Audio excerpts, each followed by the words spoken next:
My lead today was about Charissa Thompson, the sideline reporter at Fox, who made news last week by telling Barstool's Pardon My Take podcast that when a coach wouldn't speak with her, she would come up with something that they had already said publicly or a cliched football talking point to avoid saying she had nothing. So she'd say, they got to get off the field on third down. Back to you, Troy. Right. And that would be the context. And people were outraged that she had this position of power and that she was taking advantage of it by not doing the legwork that she should do, because you can always find the story. It's there. You just have to work for it. Yeah, and the job description is sideline reporter, meaning not sideline speculator. So maybe what you should be doing, some people believe in that role, is actually reporting on what the coach said. And if you can't speak to the coach, then you shouldn't be making things up. Now, this was not the first time that she had said this. She said on a podcast with Erin Andrews a while ago that she had done this. And then Erin Andrews shared what she did at times, which I think is, Curtis brought this up earlier. He and I were talking about it before the show. I'm interested when it comes to Erin Andrews and what she said, what you think of that. I'll never forget this, you guys. I was covering every Lions game because I was a baby reporter and got all the games. And it was the year that they 0-16. And Rod Marinelli at halftime, I was like, oh, coach, what adjustments are you to make at halftime? He goes, that's a great perfume you're wearing. I was like, oh, I was like, this isn't going to work. I'm like, all right, I got to make up a report. I'm not kidding. I made up a report. I've done that too for a coach that I didn't want to throw under the bus because he was telling me all the wrong stuff. Dude, hey, attention. We could make up reports. You're not going to say anything that's going to put them in a bad spot. Okay, so that's Erin Andrews. That is far worse. Saying that she has basically made something up for a coach so that he would not sound stupid based on what he had said. What does that mean, though? That is interesting. So the coach because he was says telling me all the wrong stuff. Right. The coach says that their quarterback sucks or something to that effect. And she sanitizes it and says they think they have the read on this quarterback. And that, because that is the, I mean, if I'm Fox, I'm sitting there going, how many stories did we squash ourselves?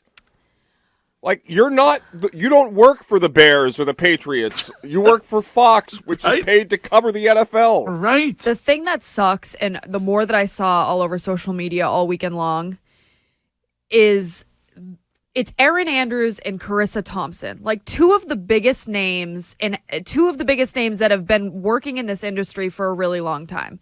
They have job security at this point. They are making all the money in the world. They are beloved. Even people that don't like them still respect them. For the girls, for the women and men who are coming into the industry and want to be sideline reporters, they want to do that job and are busting their ass to do it. It's downplaying how difficult that job is for those people. That's what sucks about it. Like, I'm not going to sit here and say, oh my God, like Charissa Thompson should lose her livelihood, or Erin Andrews. It's like, no, they have a very successful podcast. They are famous in their own right. I think they are very good at their job. Now, should they have ever said this? No, I don't think so. I'm sure Charissa Thompson wishes that she never said it the first time, and she should have never said it the second time. But wait a second. What is their job if it's not to talk to the coach at halftime and share what he said with those who are watching the broadcast? It is their job. But they in many cases, it sounds like, weren't doing that. Or they were changing an outcome based on what they wanted the coach to have said or what they thought the coach should have said. I mean, it's what is the point of having them there? This is my question.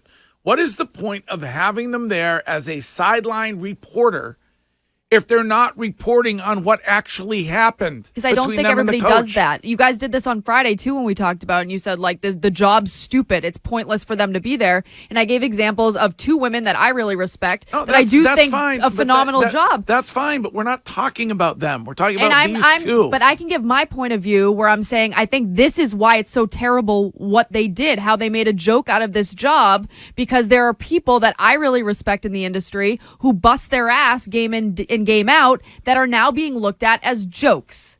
And it's happening right now.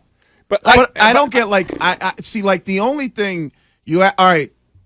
Charissa Thompson said, well, the coach wasn't there, so then I said, all right, they need to do a better job on third down.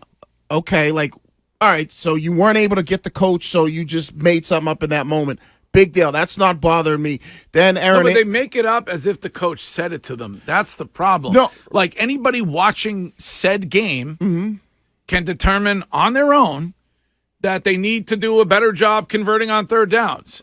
If the coach said it, then that's the only part of it that is of interest to anybody watching. No, it's true. And I would just say this, guys, like, not all sideline reporters are bad. I mean, this may be the greatest sideline report in NFL history, and I haven't heard from him since. Having the time of his life.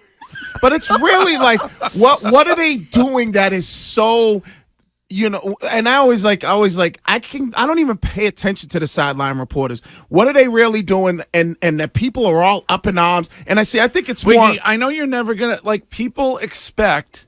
some people still expect then that when something is being quote unquote reported to them, it is actual facts that are being reported. Like, how do you not get that? I mean, I get it. I get that part of it, but so they made a couple things up because the coach didn't come out, and it wasn't like they made up, oh, you know what, so can you believe anything that is said then during an NFL game if they're all making it up? Yeah, I can believe it. But what are they telling you that is such a, like, they're not telling you anything that's game altering. I would have rather Charissa told me that the coach, instead of giving her any facts, said that her perfume smelled nice. Yeah, right. That would have been huge news. Right, like that's. But that would have made a mockery out of the position, right?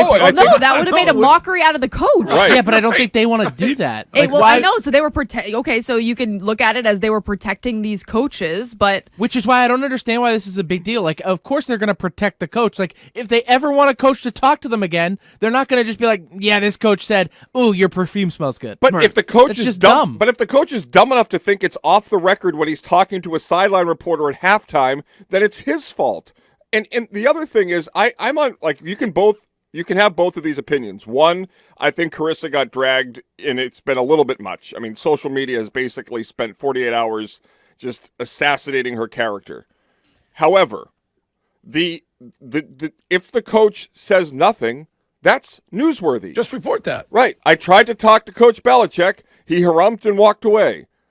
Back to you. Right. Like, that's it. It's no big deal. But it goes to show, and I think the biggest thing is that people that look at sideline reporters and go, all right, what are they really doing? It almost shows that the reason why there's so many people upset is because they're showing us, like, this is a job that, whether it's there or not, I don't think it matters. And I think when you look at the sideline reporting, whether male or female, it's useless.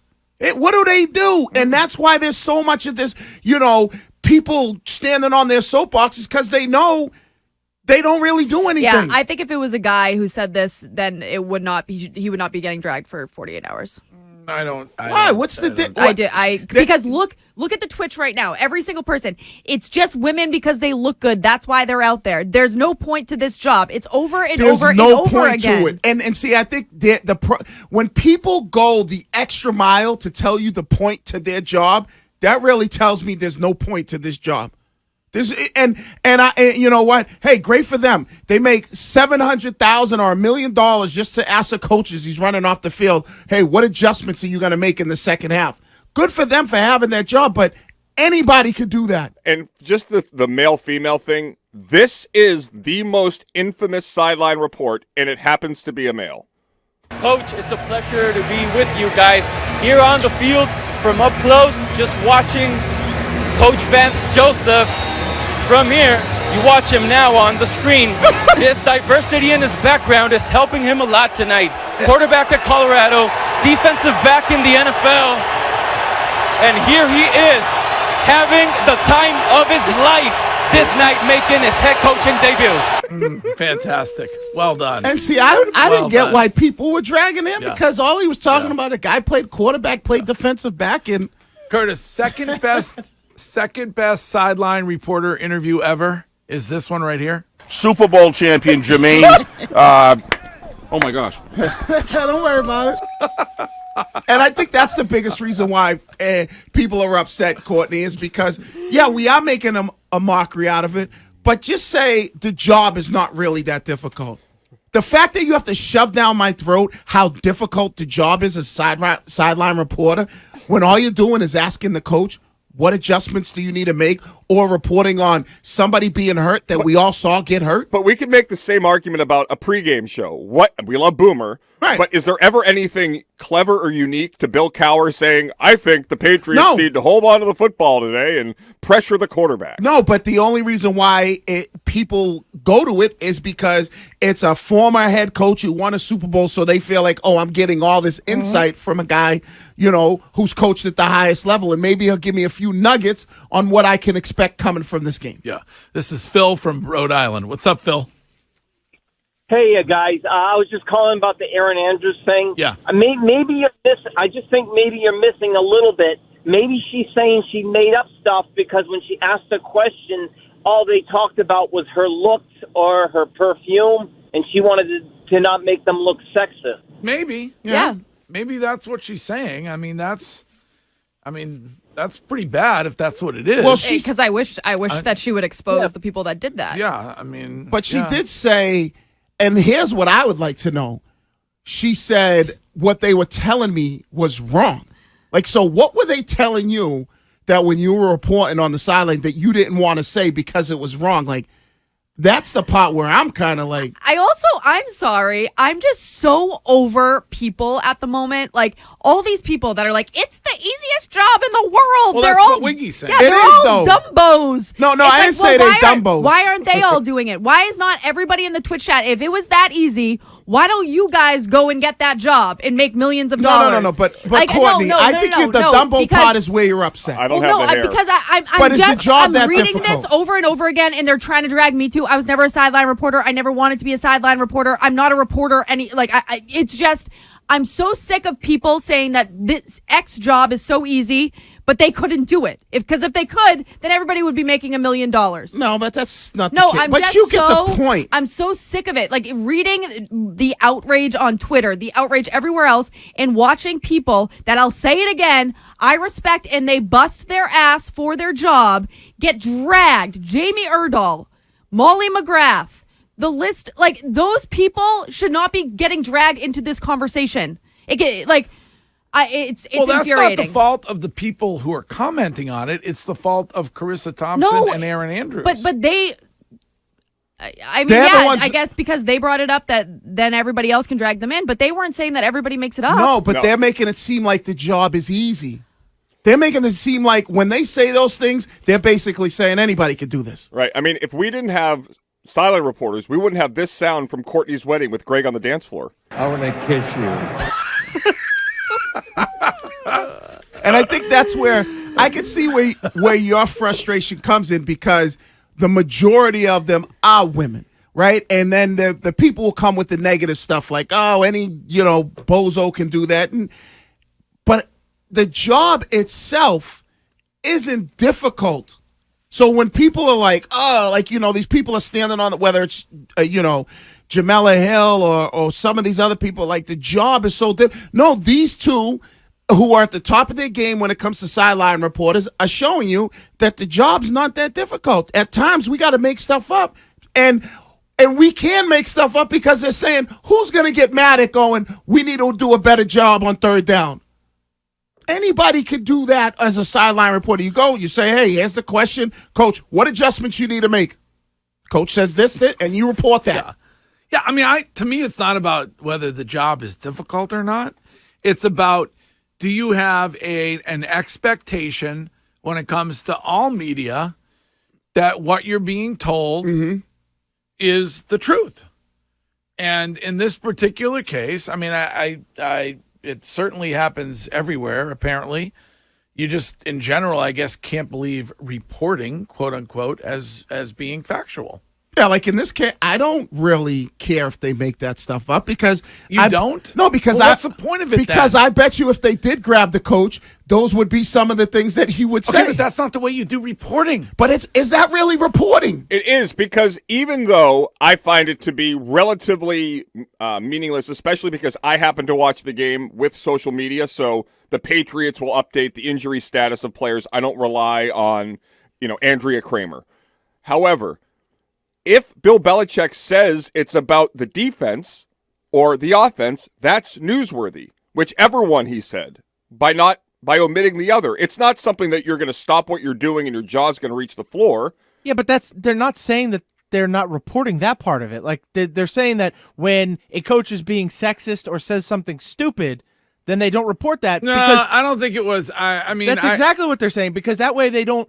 Because if one coach gets mad at you and you make him out to seem like an idiot or a loser, every other coach on the planet is not going to talk to you. None of them are. But no, that's not the fault of the reporter. It's the fault of the coach. Yeah, but they're trying to preserve their relationship with the coaches, Curtis. They're not going to ruin it just because you want them to. Right. Like, that's not how it goes. But why would the coach?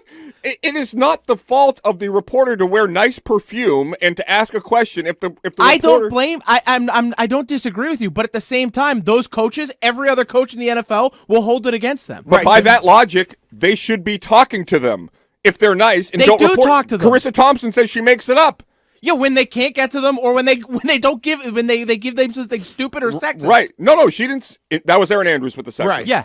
Carissa Thompson said that she doesn't get anything, so she would just say they have to stop them on third down. Okay. Right, when she can't talk to them. No, but she Yeah. said but when they wouldn't talk to her but she's been good to them. No. So the whole Yeah, premise because of sometimes this- they're in a rush and they don't talk to people, Yes, Curtis. she's saying when she can't talk to them because the coach is in the rush, she can't say anything or whatever, and she's not able to get to the coach, and she Yeah. still has to give a report. we got